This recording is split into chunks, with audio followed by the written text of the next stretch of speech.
Hello, good morning, children. How are you doing today? I hope you're having good time, you're enjoying your studies, and if you are having your exams, you are rocking your exams, you had very good paper. My kids, Sanskriti and Prakriti, they are writing their exams and they are having good time.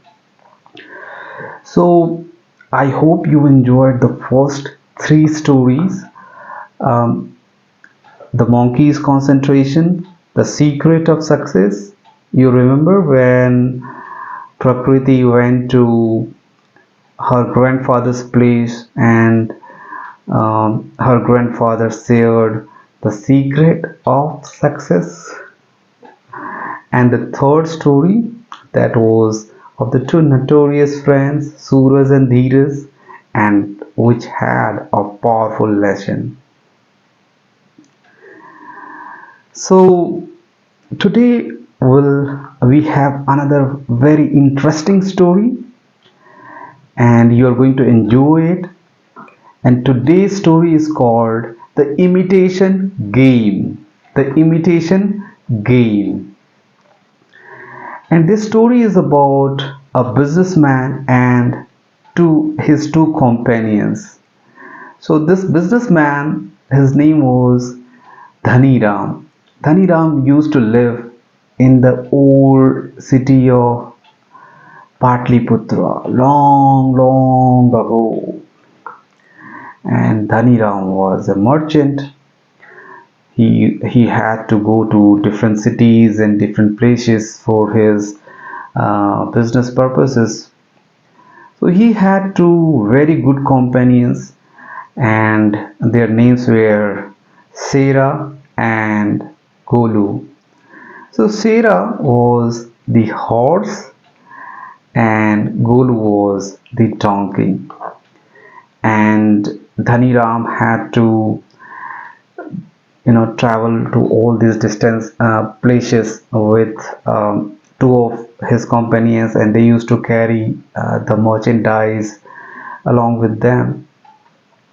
And Dhaniram was very fond of Golu and Sera, and he used to take care of them like his children.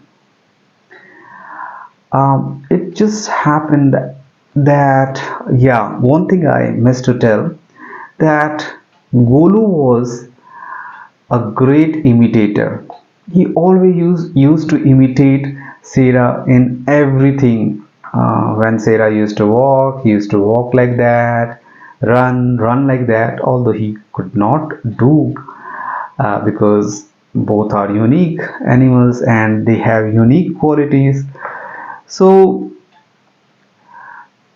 and they used to have fun, just like the two siblings. During childhood, they fight with each other and they love each other. So that was the bonding between Golu and Sera, and Dhani used to have amusement watching all these stuff. Now it happened that one fine day they had to go to a far off city for a business purpose, and this time Dhaniram had to do a merchandise, had to take a merchandise of cotton and salt. So he had to sell this cotton and salt this time. So he kept the sack of cotton on Golu, the donkey, and he kept the loaded the sack of salt on Sera, and they started their journey early in the morning. By noon, it was sun and it was very hot. They had traveled more than 50 kilometers and now they were feeling tired. Dhaniram was literally very tired, and he decided to take a rest under a tree, and he saw a small river, a stream of water was flowing through with lesser water.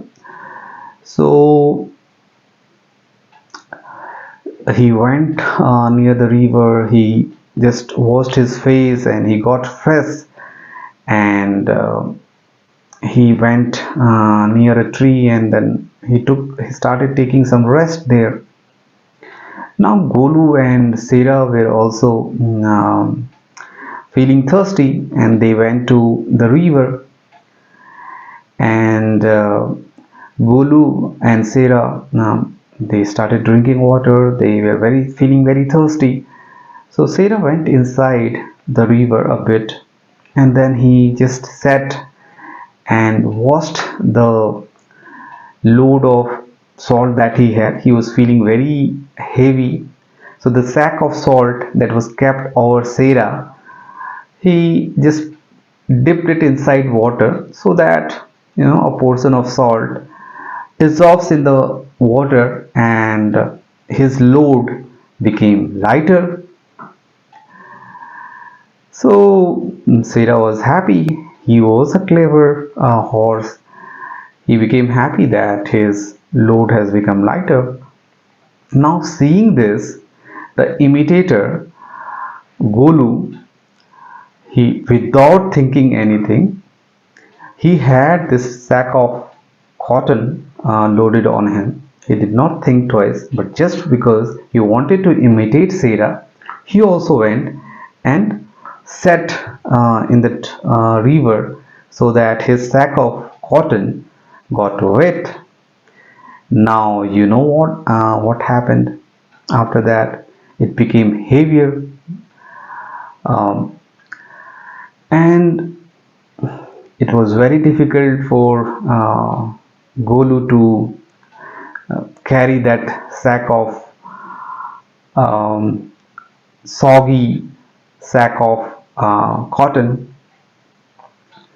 Now, seeing this, Sarah started laughing, and again they went to to their owner Dhaniram, and Dhaniram saw this, and he helped to unload the heavier load, and that's how he helped, and Golu learned the lesson.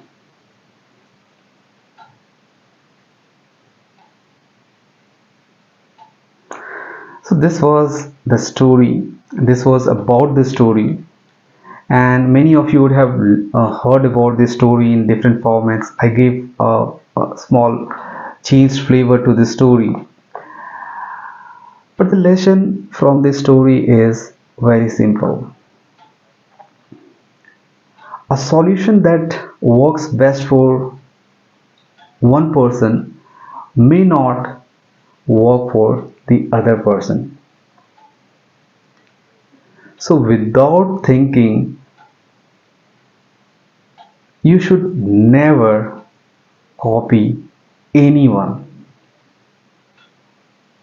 It is always good to learn from the right people, take lessons, but you should always think for yourself what will work best for you. Do you agree? Everyone is unique in this world, children. You learn lessons from your teachers. After a certain point, you have to think for yourself. You have to think for yourself that what solution will work best for me for the same problem, right? So in this case, um, Golu did not think twice, and he just imitated Sarah, and he bear the cost of imitating.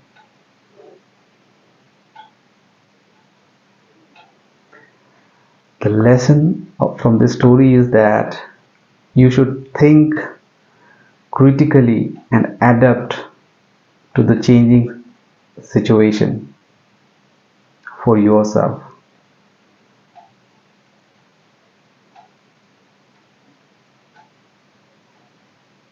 Do not copy anyone without thinking. Learn from others, but think for yourself and take actions wisely. And that's about the fourth story. I hope you enjoyed this story and take a good lesson out of it. Thank you so much, dear children, for listening me out. There are many more stories coming on the way for each one of you. And I'll just say that you are unique. God has created you, the only you. So be yourself. Everyone else is taken. With that, bye bye. Take care and see you in the next story. Bye bye.